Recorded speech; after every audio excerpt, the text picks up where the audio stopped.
Hello everybody, my name is Parker Fritsch and welcome to my presentation on the synthesis of Benzil from the reactant benzoin. I hope you enjoy.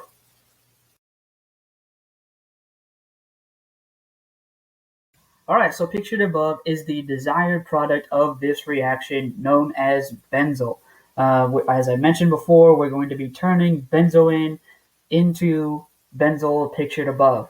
So I figured in order to get a good comprehensive understanding of what we're doing and why we're doing it, it is important to understand what the actual compound Benzil consists of. So Benzil is an organic compound with the molecular formula C14H10O2. It is soluble in benzene and diethyl ether. It has a melting point of 94.8 degrees Celsius, a density of 1.23 grams per centimeter cubed, and it has an overall molecular weight of 210.23 grams per mole. Additionally, you can notice on this compound that it has two identifiable ketone groups that makes Benzil known as a diketone compound. That is going to be important for the overall reaction because, as you'll see in the next portion of this video, we're going to be turning benzoin, which has a alcohol group on it, into Benzil. So we're going to have to oxidize something, and that something is going to be that alcohol group. So let's go ahead and take a look at benzoin.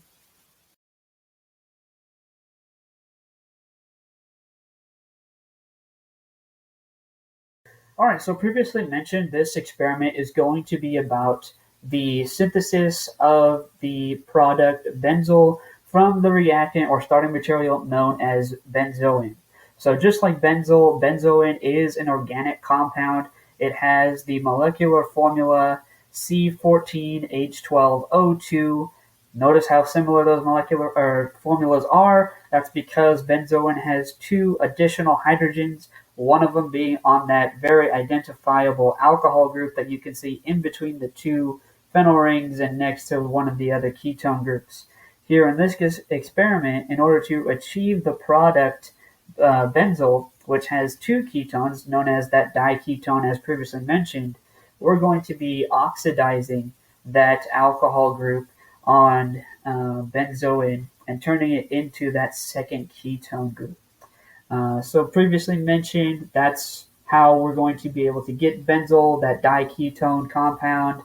Um, Benzoin, our reactant, has the molecular formula, again, C14H12O2 with two additional hydrogens added to it, not carbon, excuse me.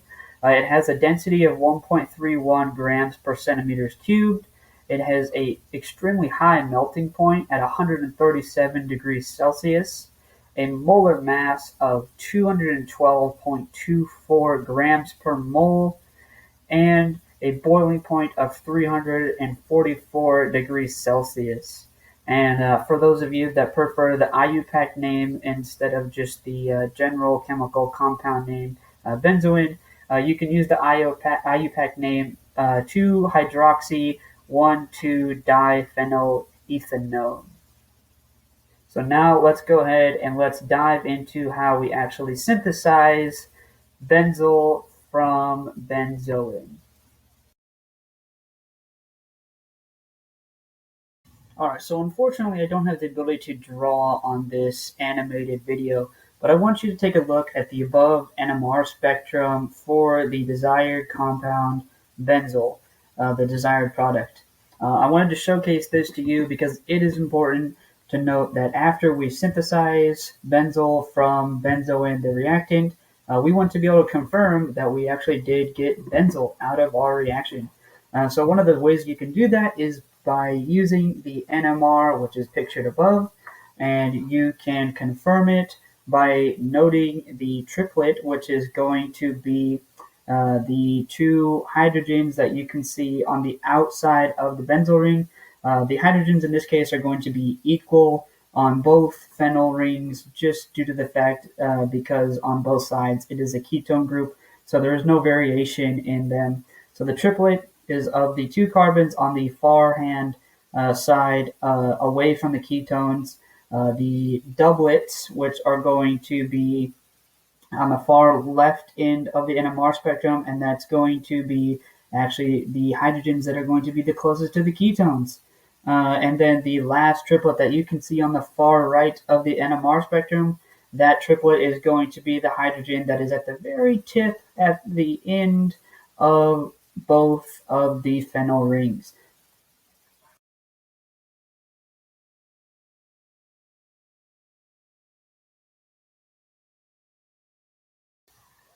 Okay, so at this stage in the video, we have already discussed the actual composition of the desired product, that diketone compound known as Benzil, as well as the composition of our starting material known as benzoin.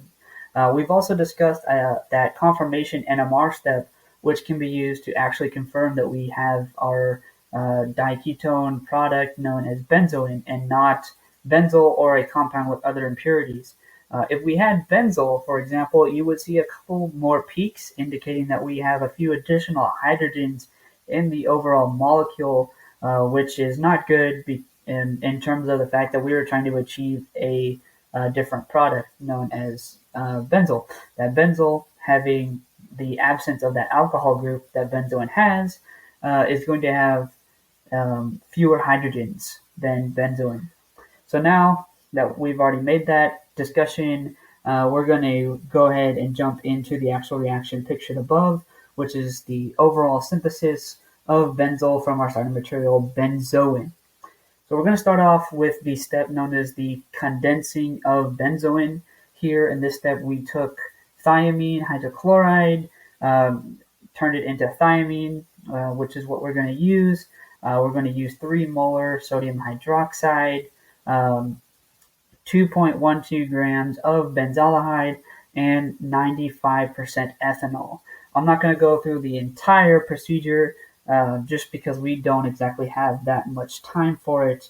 However, I am going to say the condensing of benzoin needs to be done with the precise measuring of the pH range, because we need it to be in between the pHs of 8 and 9. If it is under the pH of 8, the reaction will proceed at an extremely slow rate, which is undesirable. And if we have a pH over 9, it is going to be undesirable again, because we have what's called a Cannizzari reaction, which is going to compete with the overall synthesis of benzyl, which is our desired product. So that actual step is not mentioned in the above photo because that's how we condense benzoin for this reaction. What is pictured above is the overall synthesis of the nitric acid, which is that molecule that you can see with the nitrogen, and it's going to in this it shows it binding to that oxygen, which is okay, but that's not exactly what it's supposedly doing. It's actually going to attack those electrons on the hydrogen. It's going to do a series of nucleophilic attacks and substitutions and attacks again and deprotonating, and then we're going to get to that overall structure down at the bottom where we can see that nitric acid is all by itself with that arrow pointing from the oxygen to the nitrogen. And the overall product, the diketone compound known as benzyl, meaning that that nitric acid has effectively oxidized that alcohol group on benzoin to form the ketone functional group on benzyl, which is the overall goal of this reaction and is what I mentioned in the previous steps of how we're actually going to get benzyl from benzoin.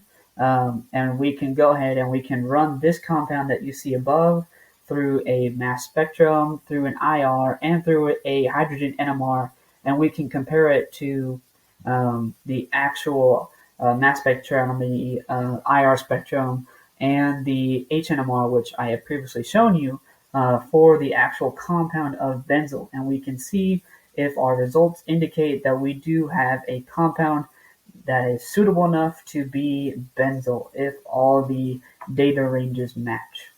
So now I'm going to jump into the next portion of the video, which is going to showcase how we are going to do the same reaction, but in a more environmentally friendly method to reduce the amount of waste, to drive the reaction at a faster rate, which is actually only going to take 2 hours instead of this method, which it took us around 3 to 4 hours. And it also produced more of the desired compound Benzil. So let's go ahead and let's take a look.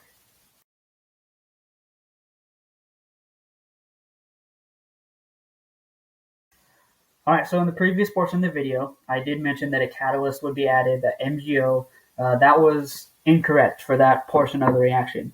That reaction is going to have the nitric acid.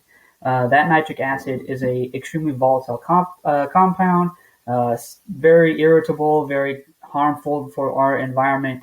And the overall goal of green chemistry is to be able to synthesize the same product, if not even better products, with the overall goal of producing less waste, or if we have to produce waste at all, a less harmful form of that waste. And that's what we're going to be discussing here in this reaction pictured above. Notice instead of using the nitric acid, we're going to be using the nanocrystals of MgO. Those magnesiums on the MgO catalyst are going to allow for a more controlled environment in the synthesis of Benzil. Those magnesiums are going to have a greater selectivity compared to the nitric acid before in the other reaction, and that selectivity allows for a less overall reaction time. This reaction should only take about 2 hours compared to the one with nitric acid, which should take a student or scientist in the lab anywhere from 3 to 4 hours to complete. And that's not even necessarily with a good percent yield either. This one with the nanocrystalline MgO should give you a high percent yield because in the research paper that will be shown on the next slide in the references, the percent yield was around roughly 98%, and it actually yielded more than the nitric acid method. So that is, much more superior to the nitric acid just in getting the product, but it also was able to form less waste than the nitric acid method, which makes what the goal of green chemistry is all about for this reaction. We were able to take the same reactant, use different methods for the mechanism and the synthesis of Benzil, and still come out with a competitive / the same product known as Benzil. And that within itself is what this module in our organic chemistry class was all about. And it's been the message of our class for the duration of the semester, is to be able to take a reaction, see how harmful it can be to our environment, and if there's an alternative. Here in this case, we have the alternative to use those nano MgO crystals, which are more selective, they produce less waste, and they allow the reaction to occur in less time, making it a more suitable reaction for scientists and students to do in the lab. However, it's a little bit more challenging for students to do in the lab because it takes a little more finesse to use the nanocrystals compared to the nitric acid. But overall, this reaction is much more safe for the environment and is much better at getting a higher yield of a crude product. So thank you for your time. I hope you enjoyed this presentation. In the next portion of the video, I'm going to show a video about a teacher who is going to film all the steps of how he turned benzoin into Benzil with the steps mentioned in this video.